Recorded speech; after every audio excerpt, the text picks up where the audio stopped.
میرے شوہر کہتے تھے کہ وہ رات کو فیکٹری میں گارڈ کی نوکری کرتے ہیں۔ ایک رات مجھے شدید پیٹ میں درد ہوا تو میں نے خود ٹیکسی لے کر ہسپتال گئی۔ وہاں میں نے دیکھا کہ میرے شوہر گارڈ کی وردی میں نہیں بلکہ ایک ڈاکٹر کے روپ میں ویل چیئر پر بیٹھے مریض کا معائنہ کر رہے تھے۔ جب حقیقت کھلی تو میرے شوہر کام پر گئے ہوئے تھے اور وہ اکثر کہتے تھے کہ رات کی نوکری بہت سخت اور تھکا دینے والی ہوتی ہے، جہاں انہیں فیکٹری کے بڑے آہنی اور زنگ آلود دروازوں پر پوری رات پہرا دینا ہوتا ہے اور جاگتے رہنا پڑتا ہے تاکہ چور یا کوئی غیر متعلقہ شخص اندر نہ آ سکے۔ اس لیے میں نے سوچا کہ انہیں فون کر کے پریشان نہ کروں، کیونکہ وہ پہلے ہی تھکے ہوئے ہوں گے اور اپنی ذمہ داری نبھا رہے ہوں گے، اور ویسے بھی اگر میں انہیں فون کرتی تو وہ اتنی دور سے فوراً آ بھی نہیں سکتے تھے اور ان کی نوکری خطرے میں پڑ سکتی تھی۔ لیکن پیٹ کا درد جب برداشت سے باہر ہو گیا اور مجھے لگا کہ اب میری جان نکل جائے گی اور میری آنکھوں کے آگے اندھیرا چھانے لگا، تو میں نے بامشکل بستر سے اٹھ کر خود کو سنبھالا اور فیصلہ کیا کہ مجھے ہر حال میں ہسپتال جانا ہی ہوگا، کیونکہ گھر میں کوئی اور ایسا فرد نہیں تھا جو مجھے دلاسا دیتا یا پانی کا ایک گھونٹ پلا دیتا، اور تنہائی کا یہ احساس میرے درد کو مزید بڑھا رہا تھا۔ میں نے کانپتے ہاتھوں سے دیواروں کا سہارا لیتے ہوئے الماری سے چادر نکالی اور اسے اوڑھا، اور بڑی مشکل سے گھسیٹتے ہوئے قدموں کے ساتھ دروازے تک پہنچی، جہاں گلی میں ہو کا عالم تھا اور دور دور تک کوئی سواری نظر نہیں آ رہی تھی اور کتے بھونک رہے تھے، جس سے میرا دل خوف سے ڈوب رہا تھا۔ مگر قسمت سے ایک ٹیکسی خالی آ رہی تھی، جسے میں نے ہاتھ ہلا کر رکنے کا اشارہ کیا، اور ڈرائیور نے میری حالت دیکھ کر گاڑی روک لی، جس کے بعد میں پچھلی سیٹ پر گرنے والے انداز میں بیٹھ گئی اور اسے قریبی سرکاری ہسپتال چلنے کا کہا۔ راستے بھر میں درد سے کراہتی رہی اور ٹیکسی کے جھٹکے میرے لیے کسی عذاب سے کم نہ تھے، اور ڈرائیور بار بار شیشے سے میری حالت دیکھ رہے تھے اور شاید اسے ترس آ رہا تھا، مگر اس نے کچھ نہ کہا اور گاڑی کی رفتار بڑھا دی۔ سڑکیں ویران اور سنسان تھیں اور اسٹریٹ لائٹس کی زرد اور بھیمار روشنی گاڑی کے اندر آ جا رہی تھی، جس سے میرا چکراتا ہوا سر اور بھی بوجھل ہو رہا تھا، اور مجھے بار بار اپنے شوہر کا خیال آ رہا تھا کہ کاش وہ اس وقت میرے ساتھ ہوتے تو میرا ہاتھ تھام لیتے اور مجھے اتنا خوف اور بے بسی محسوس نہ ہوتی، کیونکہ ہسپتال کا نام سنتے ہی مجھے گھبراہٹ ہونے لگتی تھی، اور اکیلے وہاں جانا اور ڈاکٹروں کا سامنا کرنا میرے لیے کسی امتحان سے کم نہ تھا۔ مجھے ان کی وہ باتیں یاد آنے لگیں جب وہ صبح گھر آتے تھے تو کیسے اپنی ٹانگیں دباتے تھے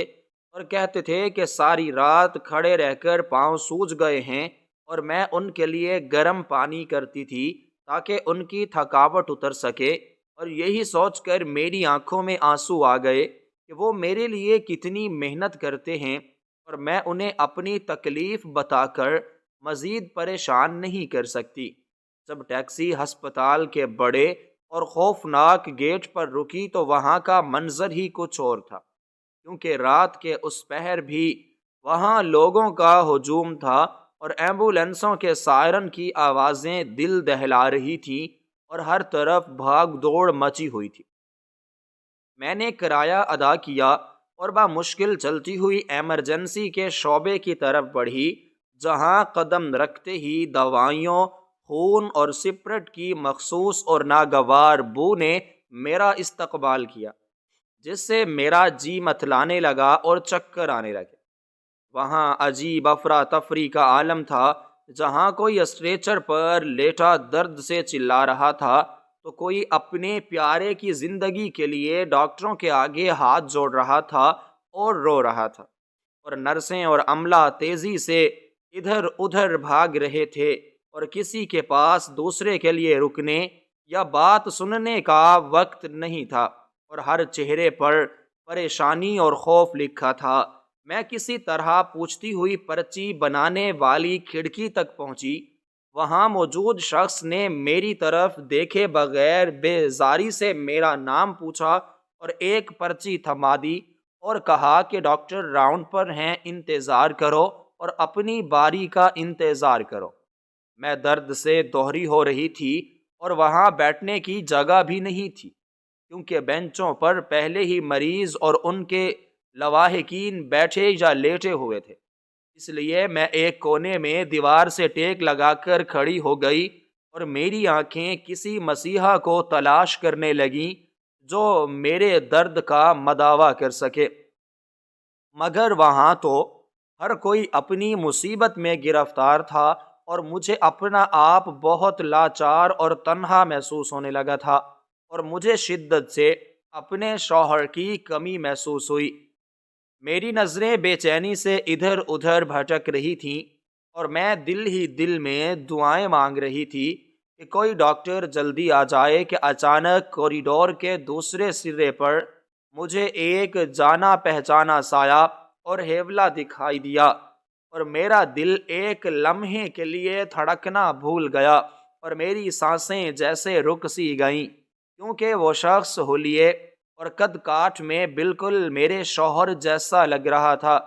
مگر یہ کیسے ممکن ہو سکتا تھا، کیونکہ وہ تو اس وقت شہر کے دوسرے کونے میں واقع فیکٹری میں گارڈ کی وردی پہنے پہرا دے رہے ہوں گے، اور یہاں اس ہسپتال میں ان کا کام ہو سکتا ہے کیا؟ اور وہ تو ہسپتالوں سے ویسے بھی گھبراتے تھے۔ میں نے اپنی آنکھوں کی ملامت کی کہ شاید درد کی شدت اور دوائیوں کی بو کی وجہ سے میرا دماغ معوف ہو گیا ہے اور مجھے وہم ہو رہا ہے۔ اس لیے میں نے نظریں جھکا لیں اور گہرے سانس لینے لگی تاکہ خود کو یقین دلا سکوں کہ یہ میرا وہم ہے اور میری آنکھوں میں دھوکہ ہے۔ لیکن جب میں نے دوبارہ سر اٹھا کر غور سے دیکھا تو وہ شخص وہیں موجود تھا، اور اب وہ میری طرف پشت کر کے کھڑا تھا، مگر اس کے کھڑے ہونے کا انداز اور اس کے کندھوں کا جھکاؤ اور بالوں کا اسٹائل بالکل میرے شوہر جیسا تھا، جس نے مجھے مزید حیرت اور پریشانی میں مبتلا کر دیا۔ میں نے اپنے پیٹ کے درد کو نظر انداز کرتے ہوئے غیر اختیاری طور پر اس سمت قدم بڑھائے جہاں وہ کھڑا تھا، کیونکہ میرا تجسس اب درد پر حاوی ہو چکا تھا اور میں یہ جاننا چاہتی تھی کہ آخر وہ کون ہے جو میرے شوہر کا ہم شکل ہے، یا کیا واقعی وہ خود یہاں موجود ہیں۔ جیسے جیسے میں قریب گئی منظر صاف ہوتا گیا، اور جو کچھ میں نے دیکھا اس نے میرے پیروں تلے سے زمین نکال دی، اور مجھے لگا کہ میں ہوش میں نہیں ہوں، کیونکہ وہ کوئی اور نہیں بلکہ میرے شوہر ہی تھے، لیکن وہ گارڈ کی خاکی اور میلی وردی میں نہیں تھے، اور نہ ہی ان کے ہاتھ میں کوئی ڈنڈا تھا، بلکہ انہوں نے سفید براق اور چمکدار کوٹ پہن رکھا تھا جیسا کہ بڑے ڈاکٹر پہنتے ہیں، اور ان کے گلے میں وہ آلہ لٹک رہا تھا جس سے ڈاکٹر مریضوں کے سینے کی دھڑکن سنتے ہیں اور جسے اسٹیتھوسکوپ کہتے ہیں۔ میں کسی پتھر کے بت کی طرح وہیں جم گئی، اور میری سمجھ میں نہیں آ رہا تھا کہ یہ حقیقت ہے یا میں کوئی جاگتی آنکھوں سے خواب دیکھ رہی ہوں، کیونکہ میرے شوہر تو صرف مڈل پاس تھے اور وہ ہمیشہ یہی کہتے تھے کہ وہ ایک معمولی مزدور ہیں اور انہیں پڑھنے لکھنے کا زیادہ شوق نہیں تھا، تو پھر آج وہ یہاں ڈاکٹر کے روپ میں کیا کر رہے تھے، اور یہ سفید کوٹ انہوں نے کہاں سے لیا؟ وہ ایک ویل چیئر پر بیٹھے بوڑھے اور کمزور مریض کے سامنے جھکے ہوئے تھے، اور انتہائی نرمی، شفقت اور اعتماد کے ساتھ اس بزرگ کا معائنہ کر رہے تھے، اور ان کے چہرے پر وہ تھکاوٹ، بیزاری اور پریشانی نہیں تھی جو روزانہ گھر لوٹتے وقت ہوتی تھی، بلکہ ایک عجیب سی چمک، سکون اور اپنائیت تھی جو میں نے پہلے کبھی ان کے چہرے پر نہیں دیکھی تھی۔ وہ مریض کی نبض ٹٹول رہے تھے اور سر ہلاتے ہوئے کچھ کہہ رہے تھے، جس پر مریض کے ساتھ کھڑے گھر والے بڑے ادب اور امید سے ان کی بات کو سن رہے تھے اور سر کو ہلا رہے تھے، گویا وہ کسی بڑے اور قابل ماہر طبیب سے مخاطب ہوں اور ان کی ہر بات پر یقین کر رہے ہوں۔ میرے کانوں میں صحیح صحیح ہونے لگی اور مجھے لگا کہ شاید میرے شوہر نے مجھ سے کوئی بہت بڑا راز چھپایا ہے، اور شاید وہ کوئی ڈاکٹر ہیں اور کسی بڑی مجبوری کی وجہ سے انہوں نے مجھ سے یہ بات پوشیدہ رکھی تھی، یا شاید وہ کسی خفیہ مشن پر ہیں اور یہ سب کوئی ناٹک ہے، یا پھر وہ کسی غلط راستے پر چل نکلے ہیں۔ طرح طرح کے وسوسے اور سوالات میرے ذہن میں سانپوں کی طرح بل کھانے لگے، اور میں یہ سوچنے پر مجبور ہو گئی کہ کیا میں اس شخص کو واقعی جانتی ہوں جس کے ساتھ میں نے زندگی کے کئی سارے سال گزارے ہیں، یا وہ کوئی اجنبی ہے جو میرے ساتھ رو رہا ہے اور اپنی اصل شناخت چھپا رہا ہے۔ میں ایک ستون کی اوٹ میں چھپ کر انہیں دیکھنے لگی، کیونکہ میں یکدم ان کے سامنے جا کر انہیں چونکانا نہیں چاہتی تھی، اور میں یہ بھی دیکھنا چاہتی تھی کہ وہ آگے کیا کرتے ہیں اور یہ ڈرامہ کہاں تک جاتا ہے۔ میں نے دیکھا کہ ایک سفید لباس والی نرس ان کے پاس آئی اور اس نے بڑی عاجزی سے کوئی فائل ان کے آگے کی، جسے میرے شوہر نے پورے اعتماد سے تھام لیا اور اس پر کچھ لکھنے لگے، اور ان کا یہ انداز اتنا پیشہ ورانہ اور ماہرانہ تھا کہ کوئی بھی شک نہیں کر سکتا تھا کہ وہ ڈاکٹر نہیں ہیں۔ میرے شوہر جو گھر میں سوئی میں دھاگا ڈالنے کے لیے بھی میری مدد لیتے تھے اور جنہیں بجلی کا بل پڑھنے میں بھی مشکل ہوتی تھی، اس وقت اتنی مہارت سے فائل پر دستخط کر رہے تھے اور نرس کو ہدایات دے رہے تھے کہ میں دنگ رہ گئی، اور میرا منہ حیرت سے کھلا کا کھلا رہ گیا۔ میرے پیٹ کا درد اب خوف اور حیرت میں بدل چکا تھا، اور مجھے اپنی آنکھوں پر یقین نہیں آ رہا تھا کہ یہ وہی شخص ہے جو صبح پرانا لنڈا بازار سے خریدا ہوا کوٹ پہن کر اور ہاتھ میں ٹفن باکس لے کر فیکٹری جانے کا کہہ کر نکلا تھا، اور جس نے مجھ سے کہا تھا کہ مالک بہت سخت ہے، دیر نہیں ہونی چاہیے۔ کیا ان کا کوئی جڑواں بھائی ہے جس کا مجھے علم نہیں، یا پھر ان کی یاداشت کے ساتھ کوئی مسئلہ ہے، یا پھر وہ کوئی ایسی زندگی جی رہے ہیں جس کی خبر مجھے نہیں ہونے دی؟ میں نے دیکھا کہ وہ مریض کے کندھے پر ہاتھ رکھ کر اسے تسلی دے رہے تھے، اور ان کے لبوں پر ایک دھیمی اور پرسکون مسکراہٹ تھی جو مریض کو حوصلہ دے رہی تھی، اور یہ وہ روپ تھا جو میرے لیے بالکل نیا اور اجنبی تھا۔ اچانک مجھے خیال آیا کہ کہیں وہ کسی مصیبت میں تو نہیں، کیونکہ اگر وہ ڈاکٹر نہیں ہیں اور یہ سب ڈرامہ کر رہے ہیں تو یہ ایک سنگین جرم ہے، اور اگر وہ پکڑے گئے تو پولیس انہیں لے جائے گی اور ہمارا کیا ہوگا؟ لیکن اگر وہ واقعی ڈاکٹر ہیں تو انہوں نے مجھ سے جھوٹ کیوں بولا اور اتنی غربت اور تنگ دستی میں کیوں رہے، جبکہ ڈاکٹر تو اچھا کماتے ہیں اور اچھی زندگی کو گزارتے ہیں؟ یہ تضاد اور یہ پہیلی میری سمجھ سے بالا تر تھی، اور میرا دل چاہ رہا تھا کہ میں چیخ کر انہیں بلاؤں، ان کا گریبان پکڑ کر پوچھوں کہ یہ سب کیا تماشا ہے اور تم کون ہو، مگر میری آواز جیسے گلے میں پھنس کر رہ گئی تھی اور ہونٹ سی دیے گئے تھے۔ وارڈ کی تیز سفید روشنیاں میری آنکھوں میں جھپ رہی تھیں، اور ارد گرد کا شور شرابہ مجھے سنائی نہیں دے رہا تھا، کیونکہ میری پوری توجہ صرف اور صرف اس سفید کوٹ والے شخص پر تھی جو میرا شوہر تھا اور جو اس وقت کسی اور دنیا کا باسی لگ رہا تھا۔ میں نے ہمت کر کے ایک قدم اور آگے بڑھایا تاکہ ان کی بات کو سن سکوں، تو مجھے ان کی آواز سنائی دی جو بہت دھیمی، شیریں اور ہمدردانہ تھی، اور وہ مریض سے کہہ رہے تھے کہ بابا جی آپ فکر نہ کریں، آپ بالکل ٹھیک ہو جائیں گے، بس یہ دوا وقت پر کھانی ہے اور کھانے میں پرہیز کرنا ہے، میں ہوں نا آپ کی دیکھ بھال کے لیے۔ یہ وہی آواز تھی جو رات کو مجھے دن بھر کی کہانیاں سناتی تھی، مگر آج اس میں ایک عجیب سا اعتماد اور اختیار تھا جو میں نے پہلے کبھی محسوس نہیں کیا تھا۔ میں اس کشمکش میں تھی کہ آگے بڑھ کر ان کا ہاتھ تھام لوں یا واپس اندھیرے میں چلی جاؤں، کہ اچانک وارڈ کے بڑے دروازے سے ایک اور شخص تیزی سے داخل ہوا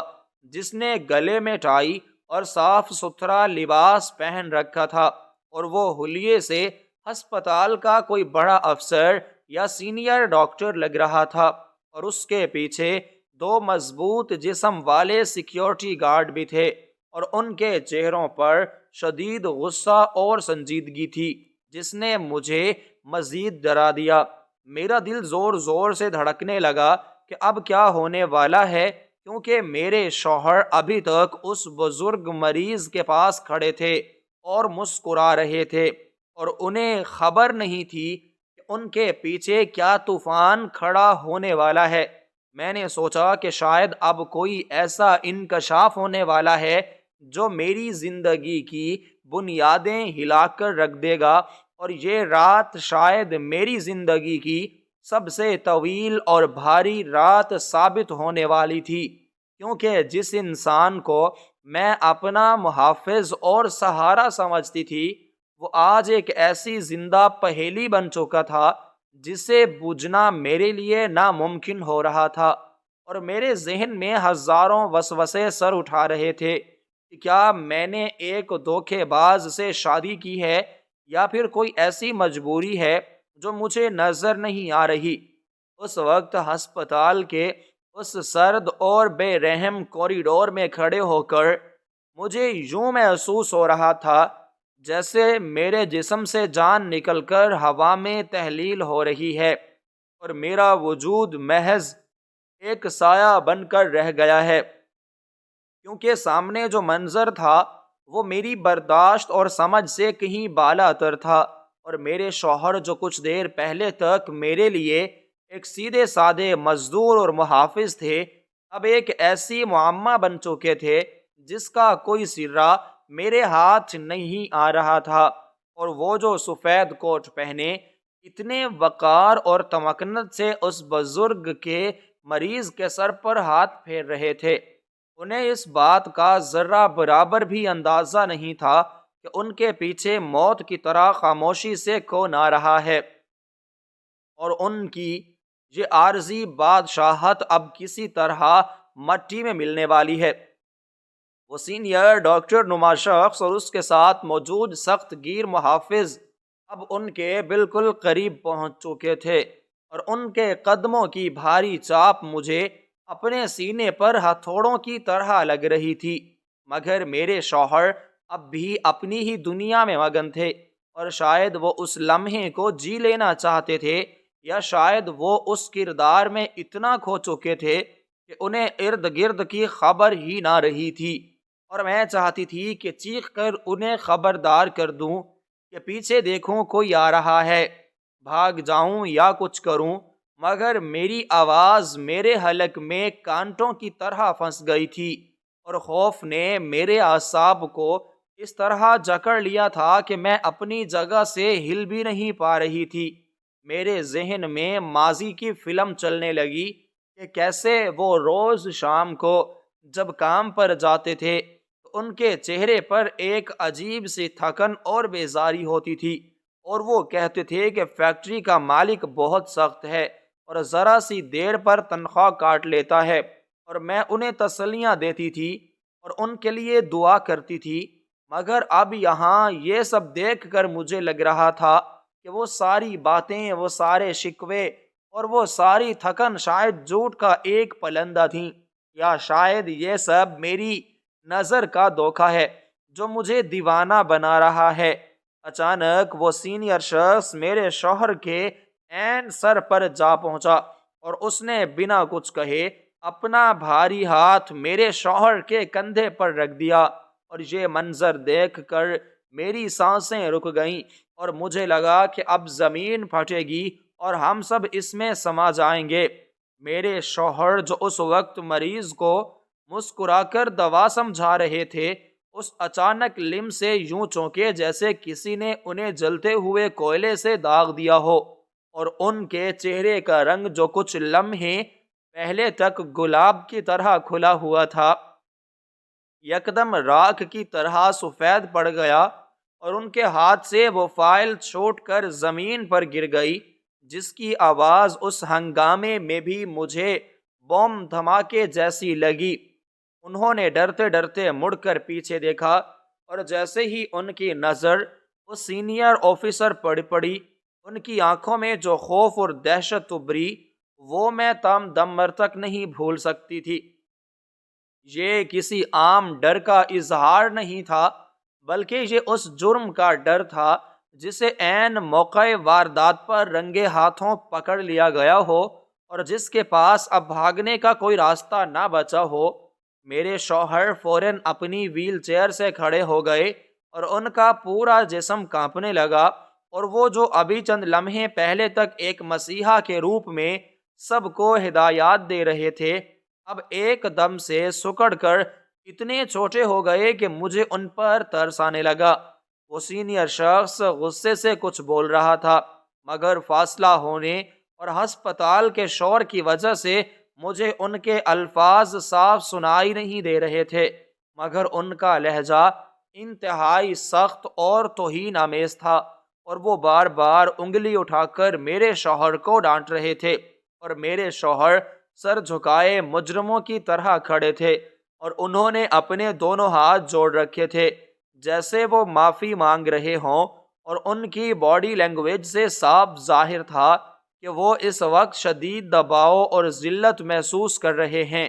یہ منظر میرے لیے ناقابل یقین تھا، کیونکہ اگر وہ واقعی ڈاکٹر ہوتے تو وہ اس طرح ذلیل نہ ہو رہے ہوتے، اور اگر وہ ڈاکٹر نہیں تھے تو وہ اس سینئر کے سامنے اتنی عاجزی کیوں دکھا رہے تھے، اور پولیس کو کیوں نہیں بلایا جا رہا تھا؟ میرے دل میں شکوک و شبہات کے ناگ پھن پھیلانے لگے کہ کہیں میرے شوہر کسی بڑے فراڈ میں تو ملوث نہیں، یا کہیں وہ ہسپتال کی دوائیاں چوری کرتے ہوئے تو نہیں پکڑے گئے، یا شاید یہ کوئی ایسا معاملہ ہے جو میری عقل سے ماورا ہے۔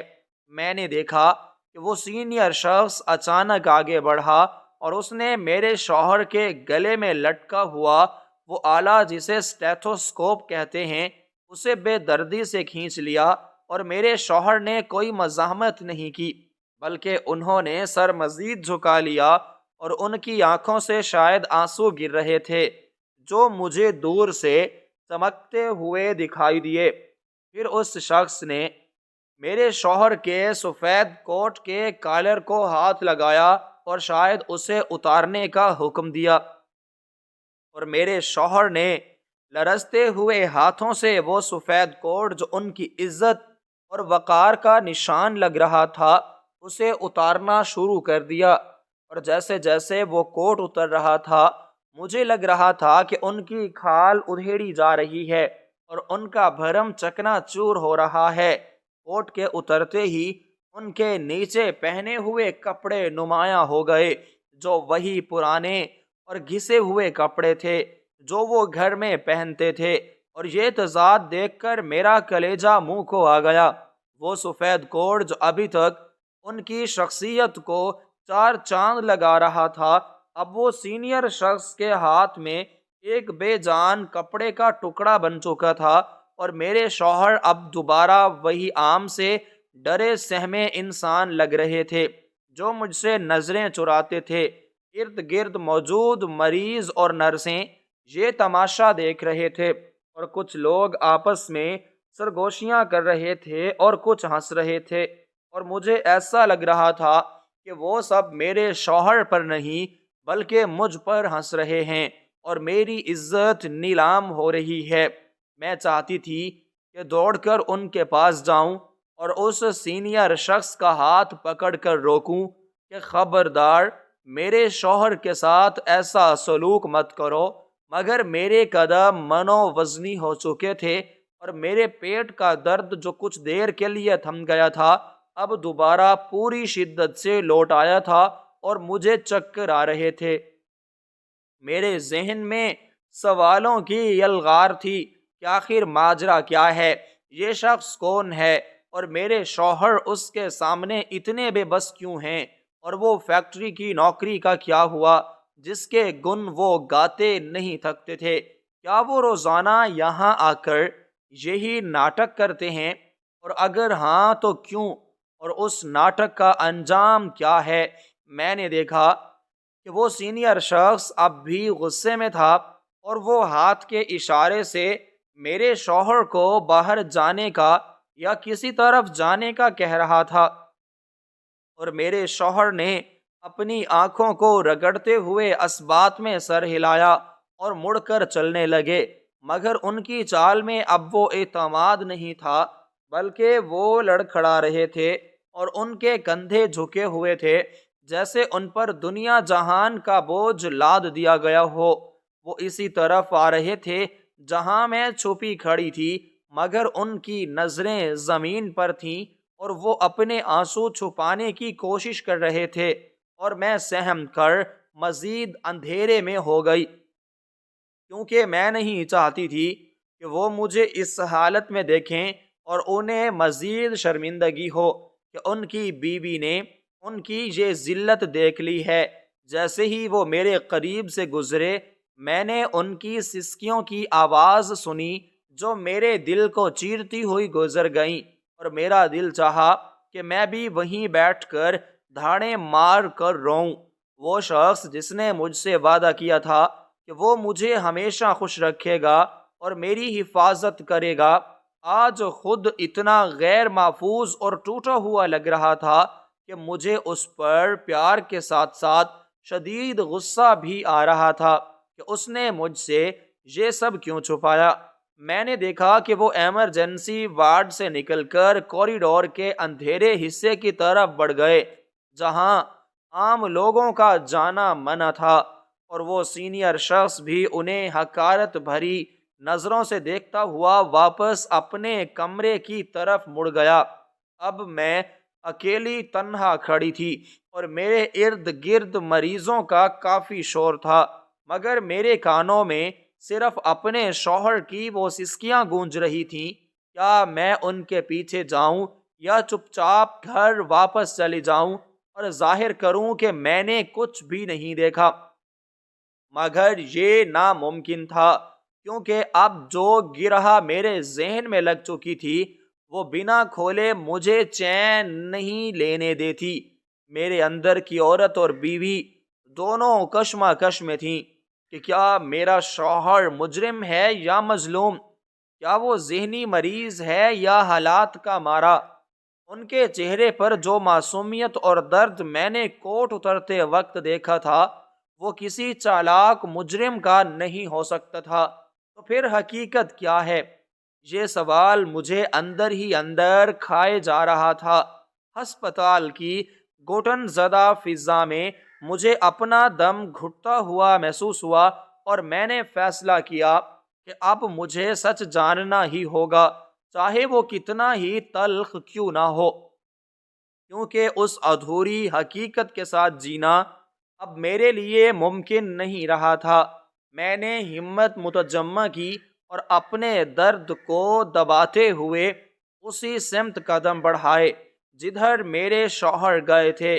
وہ راستہ ہسپتال کے پچھواڑے کی طرف جاتا تھا جہاں روشنی کم تھی اور سائے زیادہ تھے،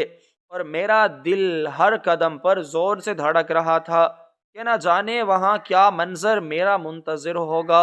اور اس رات کا اختتام کس قیامت پر ہوگا۔ میں دیواروں کا سہارا لیتی ہوئی آگے بڑھتی رہی، اور میرے دماغ میں ان کے وہ تمام جملے گونج رہے تھے جو وہ اپنی نام نہاد فیکٹری کی نوکری کے بارے میں بولتے تھے،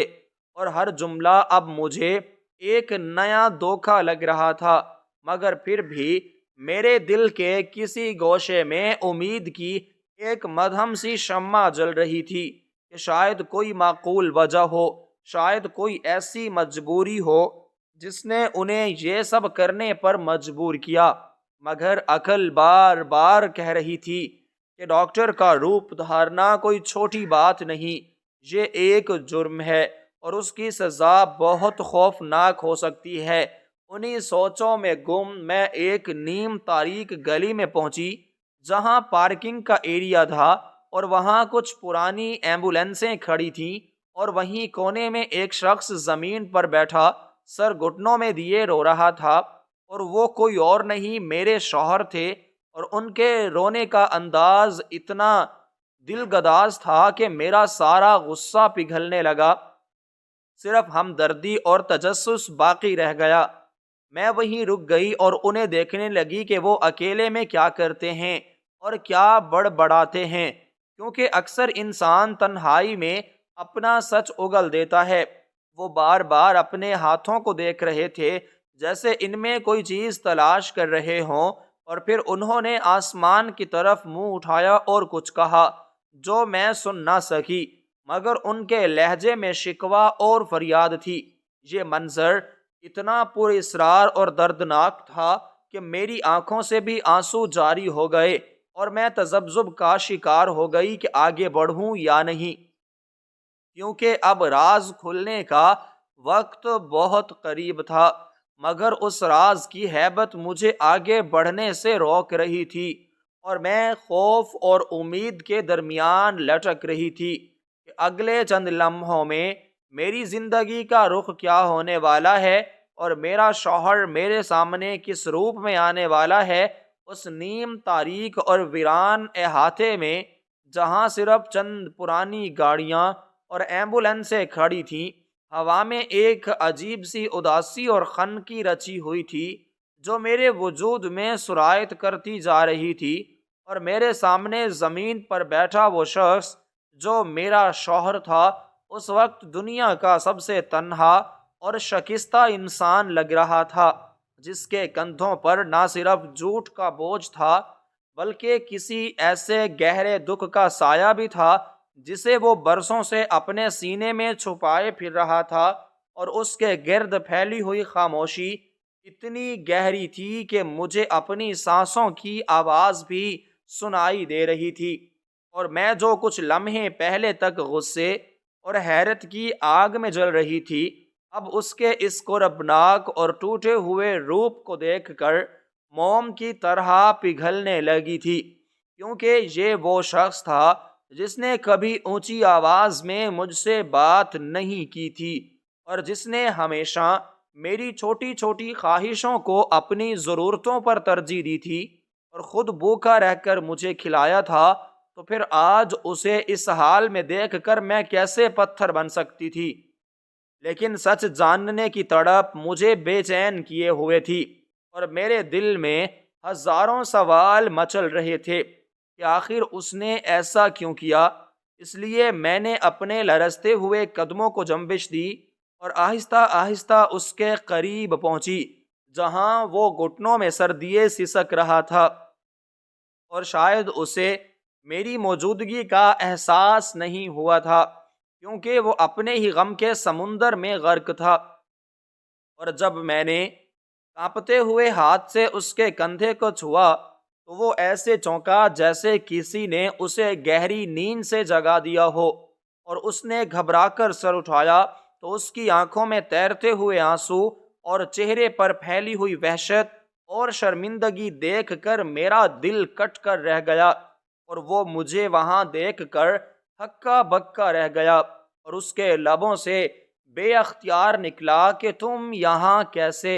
اور اس کی آواز میں وہی چور تھا جو رنگے ہاتھوں پکڑے جانے والے مجرم کی آواز میں ہوتا ہے، لیکن میں نے کوئی جواب نہیں دیا، بس خاموشی سے اس کے پاس زمین پر ہی بیٹھ گئی تھی، کیونکہ اس وقت اسے بیوی کی نہیں بلکہ ایک دوست کی ضرورت تھی جو اسے یہ یقین دلا سکے کہ چاہے کچھ بھی ہو جائے میں تمہارے ساتھ ہوں، اور یہ خاموشی ہمارے درمیان حائل دیواروں کو گرانے کے لیے الفاظ سے زیادہ کارگر ثابت ہو رہی تھی، اور پھر میں نے اس کے ہاتھ اپنے ہاتھوں میں لے لیے جو ٹھنڈے برف ہو رہے تھے اور جن پر محنت مشقت کے نشانات تھے، اور میری آنکھوں میں سوال دیکھ کر اس نے نظریں جھکا لیں اور ایک گہری آہ بھری جو اس کے دل کا سارا بوجھ باہر لے آئی، اور پھر اس نے جو داستان سنائی وہ میرے وہم و گماں میں بھی نہیں تھی، اور اس کی ہر بات میرے دل پر ہتھوڑے کی طرح برس رہی تھی۔ اور اس نے بتایا کہ وہ کوئی گارڈ نہیں ہے، اور نہ ہی وہ کسی فیکٹری میں کام کرتا ہے، اور نہ ہی اس کے پاس کوئی بندوق یا ڈنڈا ہے، وہ بلکہ اسی ہسپتال میں ایک ادنا درجے کا ملازم ہے جسے عملہ صفائی یا وارڈ بوائے کہا جاتا ہے، اور جس کا کام مریضوں کی گندگی صاف کرنا، فرش پر پوچا لگانا، سٹریچر دھکیلنا اور ڈاکٹروں کی ڈانٹ کھانا ہے۔ اور یہ سن کر مجھے جھٹکا تو لگا، مگر میں خاموش رہی کیونکہ اصل بات ابھی باقی تھی۔ اس نے اپنی جیب سے ایک پرانا اور مڑا تڑوا بٹوا نکالا اور اس میں سے ایک بوسیدہ کاغذ کا ٹکڑا نکال کر میرے سامنے رکھ دیا، جسے میں نے موبائل کی مدھم روشنی میں دیکھا تو میری آنکھیں کھلی کی کھلی رہ گئیں، کیونکہ وہ طب کی ڈگری یعنی MBBS کی سند تھی جس پر میرے شوہر کا نام جلی حروف میں لکھا ہوا تھا، اور وہ کسی عام درس گاہ کی نہیں بلکہ ایک نامور ادارے کی سند تھی جس پر سونے کا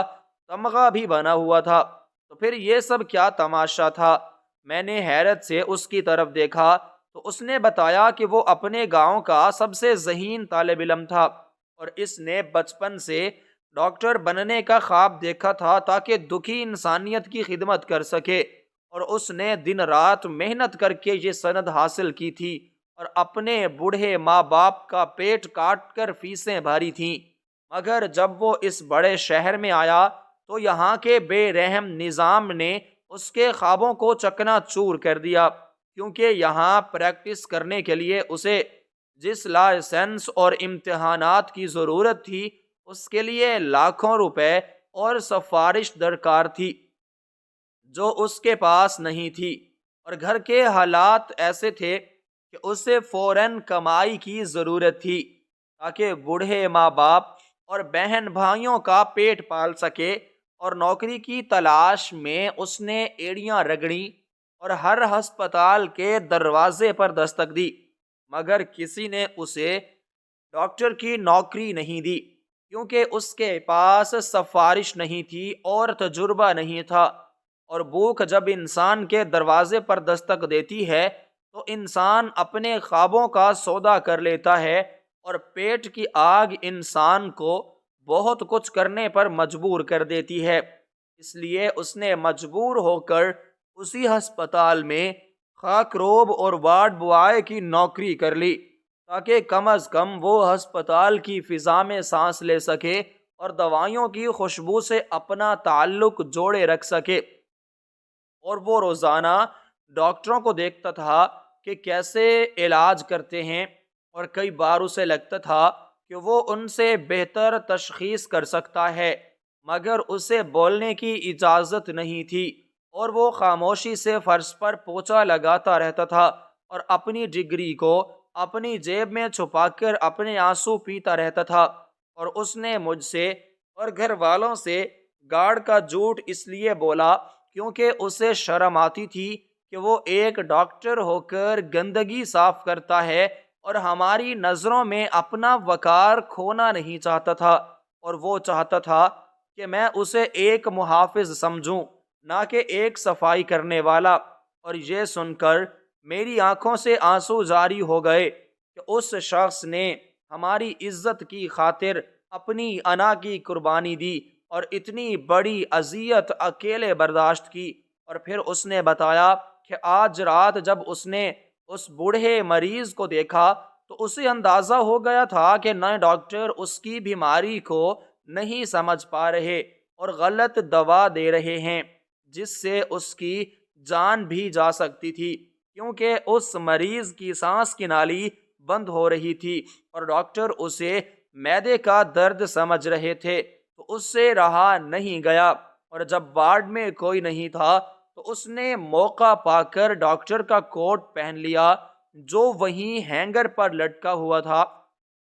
اور اس مریض کی مدد کرنے چلا گیا، کیونکہ اس کے اندر کا مسیحا ابھی زندہ تھا اور وہ کسی کو اپنی آنکھوں کے سامنے مرتا ہوا نہیں دیکھ سکتا تھا،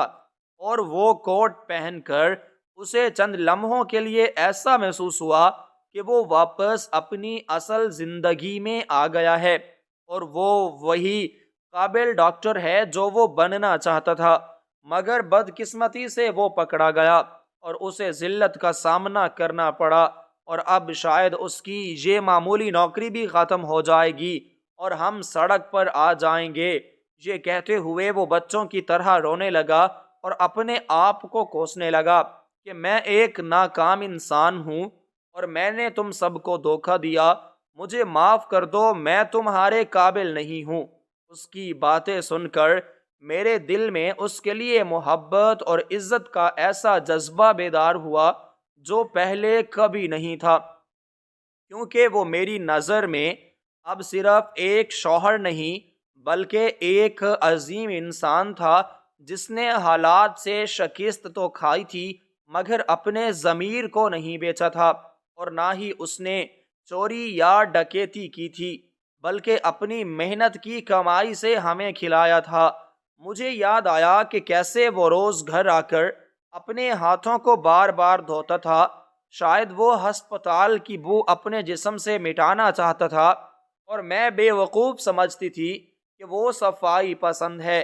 مجھے یاد آیا کہ کیسے وہ کئی بار نیند میں بڑبڑاتا تھا اور دواؤں کے نام لیتا تھا، اور میں سمجھتی تھی کہ وہ کوئی خواب دیکھ رہا ہے، مگر وہ تو اپنی حقیقت سے لڑ رہا تھا، اور آج اس حقیقت نے میرے سامنے آ کر مجھے شرمندہ کر دیا تھا کہ میں نے کبھی اس کی آنکھوں میں چھپی اداسی کو کیوں نہیں پڑھا، اور میں بس اپنی فرمائشیں پوری کروانے میں مگن رہی۔ میں نے اس کے آنسو پونچھے اور اس کا چہرہ اپنے ہاتھوں میں لے کر اس کی آنکھوں میں آنکھیں ڈال کر کہا کہ تم ناکام نہیں ہو اور نہ ہی تم نے کوئی جرم کیا ہے، بلکہ تم تو دنیا کے سب سے بہادر انسان ہو جس نے حالات کا مقابلہ کیا اور محنت مزدوری کو آر نہیں سمجھا، اور مجھے تم پر فخر ہے کہ تم حلال کماتے ہو، چاہے وہ صفائی کا کام ہی کیوں نہ ہو، کیونکہ کوئی کام چھوٹا یا بڑا نہیں ہوتا بلکہ انسان کی نیت اسے بڑا بناتی ہے، اور تم نے آج اس مریض کی جان بچانے کی کوشش کر کے ثابت کر دیا کہ تم دل سے ایک سچے مسیحا ہو، اور وہ سفید کوٹ تمہاری پہچان نہیں ہے بلکہ تمہاری قابلیت اور تمہارا جذبہ تمہاری اصل پہچان ہے، اور اگر دنیا نے تمہاری قدر نہیں کی تو اس میں تمہارا قصور نہیں ہے بلکہ اس اندھے نظام کا قصور ہے جو ہیرے کی قدر نہیں جانتا۔ اور رہی بات جھوٹ کی، تو میں جانتی ہوں کہ تم نے یہ سب ہماری خوشی کے لیے کیا، مگر آج کے بعد تم مجھ سے کبھی کچھ نہیں چھپاؤ گے اور ہم مل کر ان حالات کا مقابلہ کریں گے۔ میری ان باتوں نے جیسے اس کے مردہ وجود میں نئی جان ڈال دی ہو، اور اس نے حیرت سے میری طرف دیکھا کہ بجائے اس کے کہ میں اس پر غصہ کرتی یا اسے چھوڑ جانے کی دھمکی دیتی، میں اس کی ڈھال بن گئی تھی، اور یہی ایک جیون ساتھی کا اصل کردار ہوتا ہے کہ وہ مشکل وقت میں سہارا بنے نہ کہ مزید بوجھ۔ میں نے اسے حوصلہ دیا کہ تم اپنی نوکری کی فکر مت کرو، اللہ کوئی نہ کوئی راستہ نکالے گا، اور اب ہم پیسے جمع کریں گے اور تم دوبارہ امتحان دو گے اور اپنا لائسنس حاصل کرو گے، چاہے مجھے اس کے لیے اپنا سارا جہیز اور زیور بیچنا پڑے یا محنت کرنی پڑے، میں تمہارا ساتھ دوں گی، اور تم دوبارہ ہی وہی ڈاکٹر بنو گے جو تم بننا چاہتے تھے، اور تم دیکھنا ایک دن یہی ہسپتال والے تمہیں سلام کریں گے اور تمہیں عزت دیں گے۔ میں نے اسے یاد دلایا کہ رزق کا وعدہ اللہ نے کیا ہے اور عزت بھی اسی کے ہاتھ میں ہے۔ میں اگر تم نے جھاڑو بھی لگایا ہے تو یہ تمہارے ہاتھ گندے نہیں ہوئے بلکہ یہ ہاتھ تو چومنے کے قابل ہیں۔ جنہوں نے حرام کی طرف جانے کی بجائے محنت کا راستہ چنا اور اپنے بچوں کے منہ میں حلال نوالا ڈالا، اور میرے لیے تم اس وقت کسی بھی بڑے سے بڑے ڈاکٹر سے زیادہ معتبر ہو۔ میری باتوں میں شاید اتنا یقین اور سچائی تھی کہ اس کے چہرے پر امید کی ایک کرن نمودار ہوئی، اور اس نے میرا ہاتھ تھام کر وعدہ کیا کہ وہ اب کبھی ہمت نہیں ہارے گا اور اپنے خواب کی تعبیر کے لیے آخری سانس تک لڑے گا۔ اسی اثنا میں فجر کی اذان کی آواز گونجنے لگی، جو اس بات کی طرف اشارہ تھی کہ اندھیری رات ختم ہو چکی ہے اور ایک نیا سویرا ہونے والا ہے۔ اور یہ اذان صرف صبح کا پیغام نہیں تھی، بلکہ ہماری زندگی میں بھی ایک نئی شروعات کا پیغام تھی، اور ہم دونوں نے وہیں کھڑے ہو کر اللہ کے حضور دعا مانگی، اور پھر ہسپتال سے باہر نکل آئے جہاں صبح کی ٹھنڈی ہوا چل رہی تھی اور آسمان پر ہلکی ہلکی روشنی پھیل رہی تھی۔ پرندے چہچہا رہے تھے جیسے وہ بھی ہماری نئی زندگی کا جشن منا رہے ہوں۔ اس واقعے نے مجھے اور پڑھنے والوں کے لیے ایک بہت بڑا سبق چھوڑا کہ انسان کی پہچان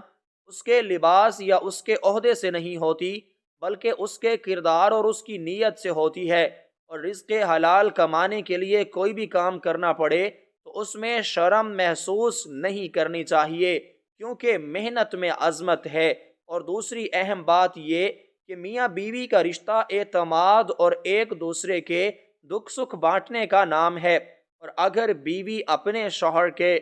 برے وقت میں اس کا سایہ بن جائے تو دنیا کی کوئی بھی طاقت اس مرد کو ہرا نہیں سکتی۔ میرے شوہر نے گارڈ کی وردی کا جھوٹ بولا تھا، مگر حقیقت میں وہ اس سے کہیں بڑے مرتبے پر فائز تھے، کیونکہ وہ انسانیت کے محافظ تھے۔ اور آج جب ہم گھر پر واپس جا رہے تھے تو ان کے قدموں میں لڑکھڑاہٹ نہیں تھی، بلکہ ایک نیا عزم تھا، اور مجھے یقین تھا کہ یہ سفید کوٹ ایک دن دوبارہ ان کے تن کا حصہ بنے گا، مگر اس بار وہ چوری کا نہیں بلکہ ان کی محنت اور قابلیت کا ہوگا، جسے کوئی ان سے چھین نہیں سکے گا۔